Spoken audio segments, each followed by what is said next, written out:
Matthew Evans, a wealthy man in his late 70s, sat alone in his silver Mercedes, nervously tapping his thumb on the steering wheel. The air conditioner made a faint noise, barely keeping out the Kentucky heat. After retiring and becoming wealthy as a result of a life full of financial dealings, Matthew was used to things always going his way. But that day, he found himself stuck with a flat tire, far from the comfort of his clean, luxurious home on the outskirts of the city. After several failed attempts to contact roadside assistance, he sighed and resigned himself to the idea of waiting. As frustration began to creep in, he saw someone walking toward him across the road. It was a young boy, about 13 or 14 years old, wearing a faded shirt and worn-out sneakers, approaching with a determined look on his face. The boy looked at the car carefully before greeting Matthew with a polite but confident nod. "Flat tire, sir?" the boy asked calmly. Yes, Matthew replied, both relieved and uneasy. "I was hoping to get some help, but my phone doesn't get any signal here." The boy gave a small smile and said, "Can I help you with that?" He knelt by the tire without hesitation. "My grandfather taught me to change a tire last summer. Do you have a spare?" Matthew pointed to the trunk and watched as the boy opened it and took out the necessary tools. The boy worked quickly, his hands moving with a calm confidence that seemed beyond his years. As Matthew stood there, he felt a strange sense of humility creeping over him, something he hadn't felt in a long time. He wanted to offer the boy something in return, but the boy didn't look up, completely focused on the task at hand. After a few minutes, the boy finished the work, wiped his hands on his pants, and stepped back. "It's done," he said simply with a small, satisfied smile. Matthew reached for his wallet and took out some bills, offering them to the boy. "Take this. I really appreciate your help." But the boy stepped back, raising his hand gently. "Thank you, sir. But I don't need anything.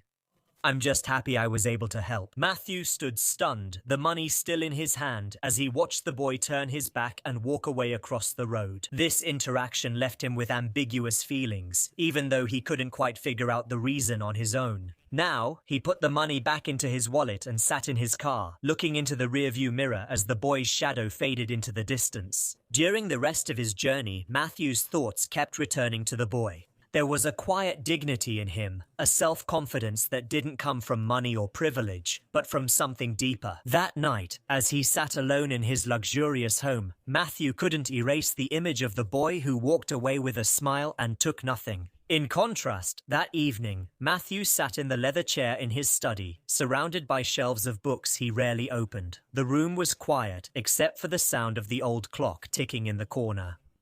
Dinner was a perfectly cooked steak, with asparagus still untouched on the side table.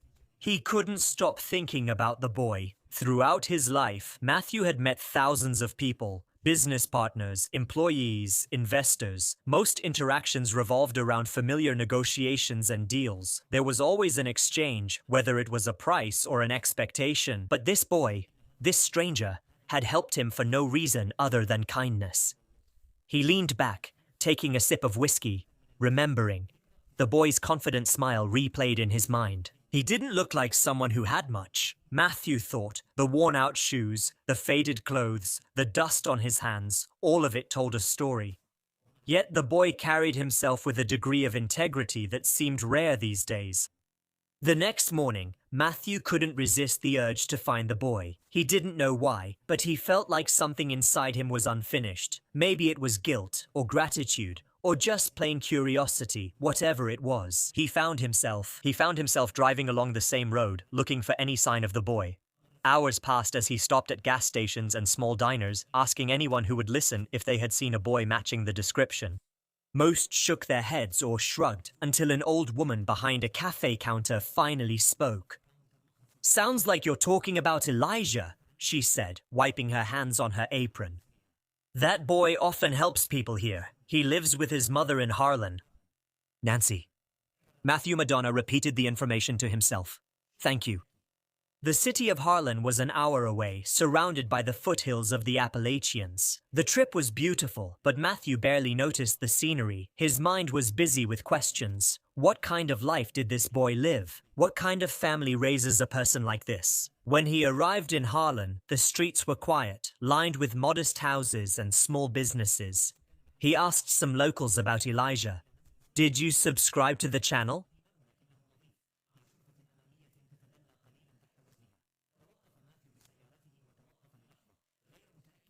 He took a deep breath and knocked. "Subscribe to the channel." A woman in her early 40s answered, looking tired but kind. Her eyes were sharp and curious as she examined him. "Can I help you?" she asked.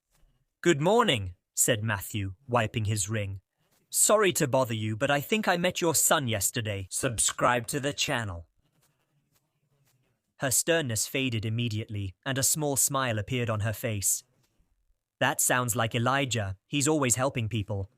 "I just wanted to thank him properly," said Matthew. "He wouldn't accept anything from me." Yesterday, the woman nodded her head, then stepped back to invite him in. "He's in the back. You can wait." Matthew entered, observing the modest surroundings. The furniture was old, but clean, and the walls were decorated with family photos and some hand-drawn pictures that seemed to belong to Elijah. When he was younger, this scene was far from his luxurious home with its spotless surfaces and valuable artwork, but something about this place felt warmer, more alive. He followed her to the backyard, where Elijah was fixing the fence. The boy looked up, surprised to see Matthew. "Hello, sir," he said, wiping his hands on his pants. "What are you doing here?" Matthew smiled, feeling a strange nervousness. "Music. I wanted to thank you again. You helped me when I really needed it, and I haven't been able to stop thinking about it." Elijah shrugged, his expression easy and sincere. It wasn't a big deal, but for Matthew, it was, and he was determined to show it. Elijah leaned against the fence, his curious gaze fixed on Matthew. A moment of silence passed between them. The boy's calm made Matthew feel out of place, as if he were the one being judged. "You don't realize how important what you did was," Matthew finally said, breaking the silence. "Silence usually doesn't help strangers without expecting something in return." Elijah tilted his head slightly, as if confused by the statement. "I don't see it that way," he replied. "If someone needs help and I can do it, then why shouldn't I help them?" Matthew was struck by the simplicity of the boy's logic. Matthew looked past Elijah into the yard. The fence was made of mismatched wooden pieces, and the grass was uneven and sparse behind the house. There was an old swing set leaning dangerously, its chains rusty and broken. It was clear that Elijah's family didn't have much, but they were trying to make the most of what they had. "You have a mature mind on your shoulders," Matthew said sincerely. "Your mother must be proud." Elijah smiled and looked toward the house. "She works hard, and I'm just trying to help wherever I can." Matthew remained silent for a moment, taking in the boy's words. He remembered his own childhood, most of which was spent in a house much like this one. His parents worked tirelessly to provide the basics and taught him the value of hard work and perseverance. But as the years went by, he strayed from those lessons, becoming absorbed in his pursuit of wealth and social status. Now, standing in this yard, he felt a strange nostalgia and disappointment. "I'd like to do something for you and your family," Matthew said finally. Elijah straightened up, looking cautious. "We're fine, sir. We don't need anything."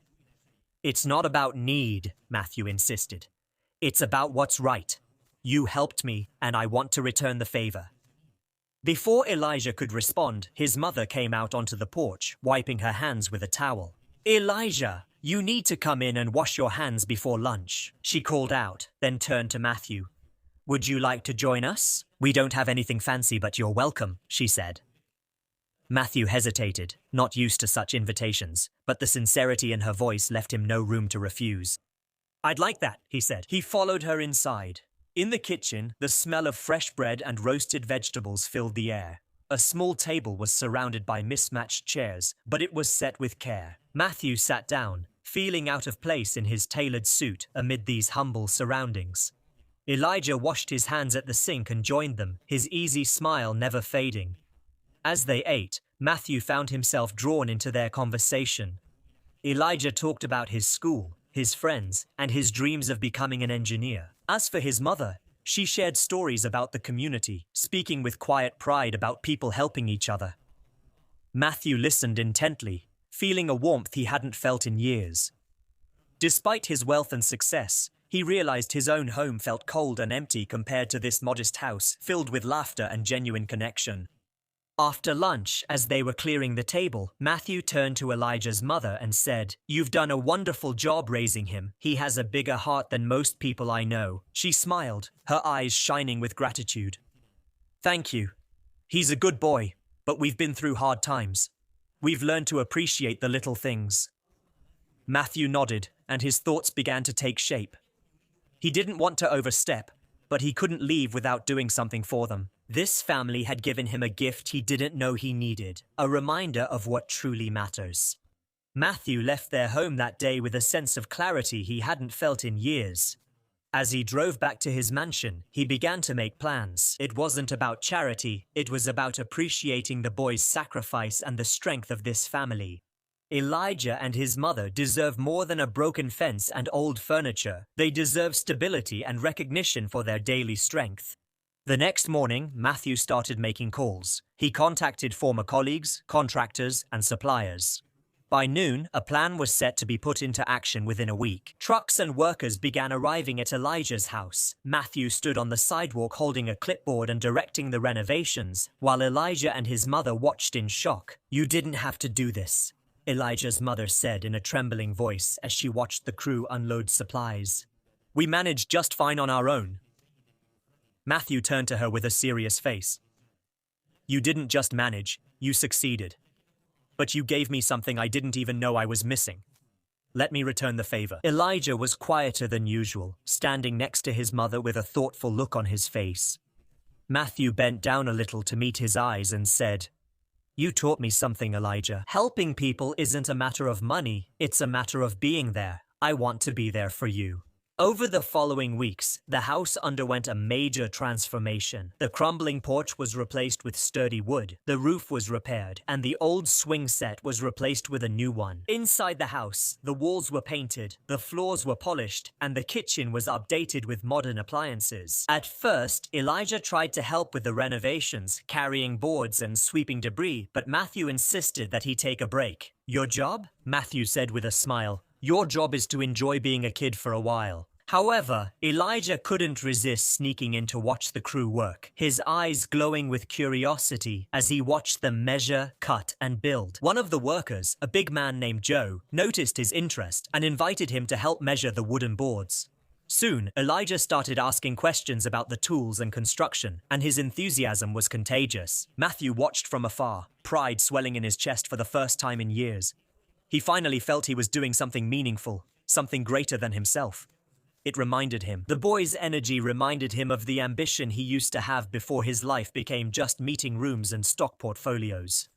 One evening, as the project neared completion, the family stood on the balcony, astonished by the change. Elijah's mother, her voice emotional, told Matthew, "This isn't just a house anymore. It's a home. I don't know how we can ever thank you." Matthew shook his head, his voice gentle. "You've already thanked me. You reminded me what life should be about. Family, connection, and purpose. I think I'm the one who should be thanking you."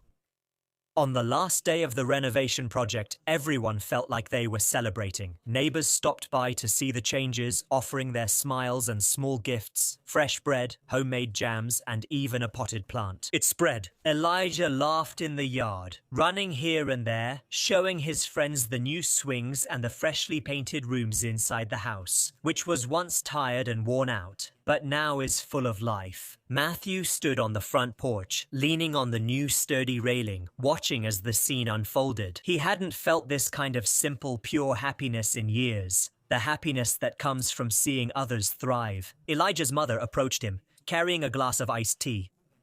She handed it to him with a smile and said, "You didn't just fix a house. You gave us hope. And I think you found something for yourself, too." Matthew nodded and took a sip. "Yes," he admitted. "I spent years chasing things I thought mattered. Money, status, influence. But none of them felt like this. None of them fulfilled me, like this did." As the sun began to set, Elijah joined them on the porch, his energy still boundless. He looked at Matthew with a thoughtful expression and said, "Mr. Matthew, I've been thinking a lot about what you did for us. I want to do something like that someday. I want to help people too." Matthew put his hand on Elijah's shoulder, his voice steady. "You're already helping, Elijah. Your kindness is what started all of this. Never lose that." The three of them sat together, watching the sky change from gold to deep orange. The warmth of the day remained, but there was a deeper warmth, a warmth that comes from connection, from gratitude. When it was time for Matthew to leave, Elijah and his mother walked him to his car. The boy's wide smile and his mother's tearful smile stayed in Matthew's memory. As he drove away, he realized this was not the end, but the beginning of a new chapter in all their lives. In the following weeks, more changes came. Elijah's new curiosity about building blossomed into a passion. Matthew arranged for him to spend time with the workers who helped renovate the house. Elijah absorbed every bit of knowledge, eager to learn, and in return, Matthew found himself coming back to Harlan again and again. Each visit felt less like a trip and more like coming home. He no longer felt like a stranger in their lives. He had become part of something bigger now, and for the first time in years, he was content.